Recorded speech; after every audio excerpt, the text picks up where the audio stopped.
பேரா Sungai FELDA Gunung பெசாவுட் 2 தம்பஹானில் உள்ள எண்ணெய் பனை தோட்ட பகுதியில் இன்று இலகுரக விமானம் விபத்துக்குள்ளானது.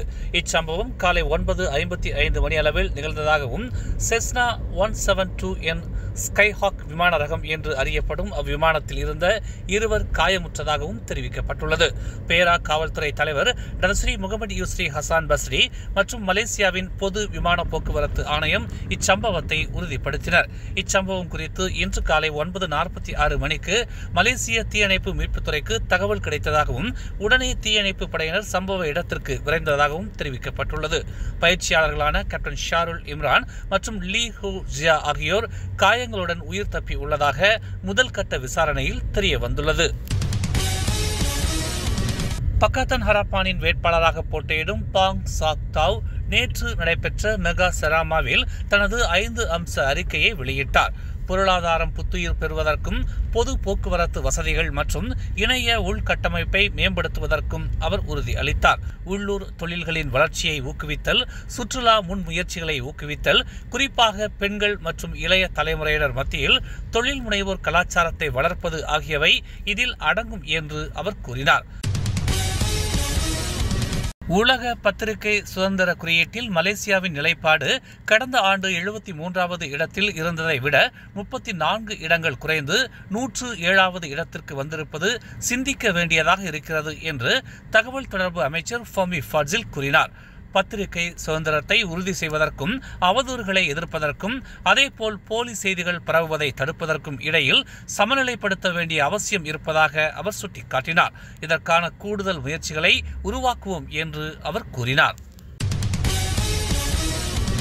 பரிகாத்தான் நேஷனல் வேட்பாளர் கைருல் அசாரி வட்டி முதலைகளிடமிருந்து அதிக கடன்களில் சிக்கியதாக கூறப்படும் குற்றச்சாட்டுகள் தவறானவை என்று ஸ்லாங்கூர் பெர்சாத்து தலைவரான அஸ்மின் அலி தெரிவித்துள்ளார். பரிகாத்தானின் அனைத்து வேட்பாளர்களின் பின்புலமும் ஆராயப்பட்டுள்ளதாக அவர் கூறினார். எனவே அத்தகைய கூற்றில் உண்மை இல்லை என்றும் கடன் வாங்கியவர்களிடம் அவர் எதற்கும் விண்ணப்பித்ததில்லை என்றும் இது பொய்யானது என்றும் அஸ்மின் அலி தெரிவித்துள்ளார். 12.5 லட்சம் ரிங்கிட் சம்பந்தப்பட்ட மிரட்டி பணம் பறிக்கும் வழக்கு விசாரணையில் உதவியதற்காக புக்கிட்டமானில் உள்ள குற்றப்புலனாய்வு பிரிவினர் நேற்று கைது செய்யப்பட்டனர். இந்த அதிகாரிகள் உதவி ஆணையர், துணை கண்காணிப்பாளர் மற்றும் இன்ஸ்பெக்டர் அந்தஸ்தில் உள்ளவர்கள் என்றும் 38 முதல் 50 வயதுக்கு உட்பட்டவர்கள் என்றும் தேசிய போலீஸ் படை தலைவர் தான்ஸ்ரீ ரசாருடின் ஹுசேன் தெரிவித்துள்ளார். சந்தேக நபர்கள் அனைவரும் இந்த வழக்கில் தொடர்பு இல்லை என மறுத்துள்ளதாக அவர் குறிப்பிட்டார்.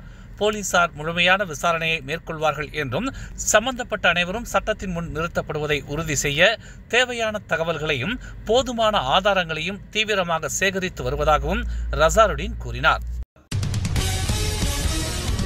அரசு ஊழியர்களுக்கு சம்பள உயர்வு என்பது கோலகுபாறு இடைத்தேர்தலுக்கான பிரச்சாரம் அல்ல என்று உள்துறை அமைச்சர் டன்ஸ்ரீ சைஃபுடின் நசத்தியோன் இஸ்மாயில் தெரிவித்துள்ளார்.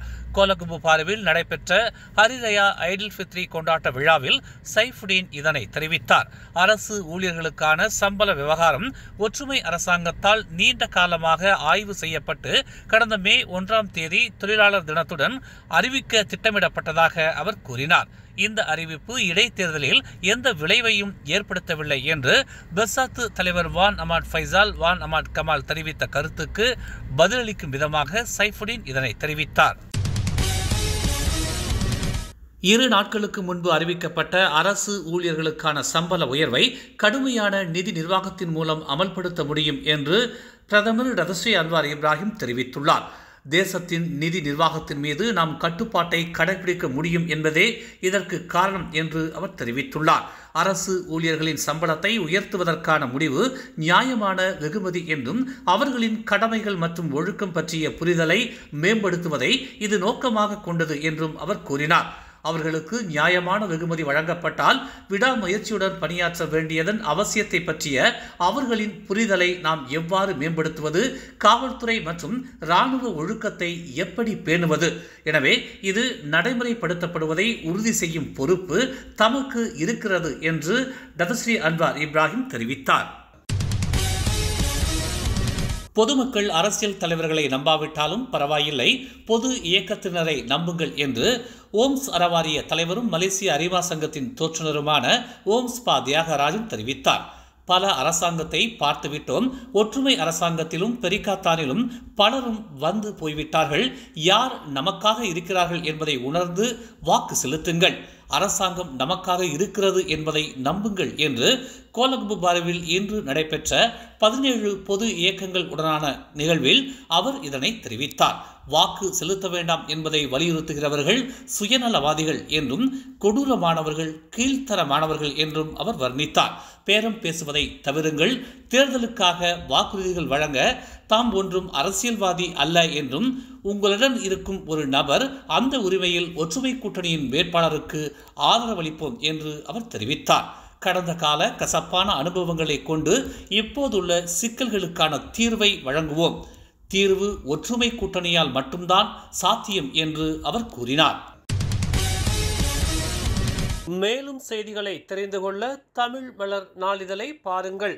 எங்களோடு இணைந்திருக்க மலர் டிவியை பதிவு செய்து கொள்ளுங்கள். உறவுகள் மகிழ்ந்திட விருப்பம் மற்றும் பகிர்வு சேவையை சொடுக்கிடுங்கள்.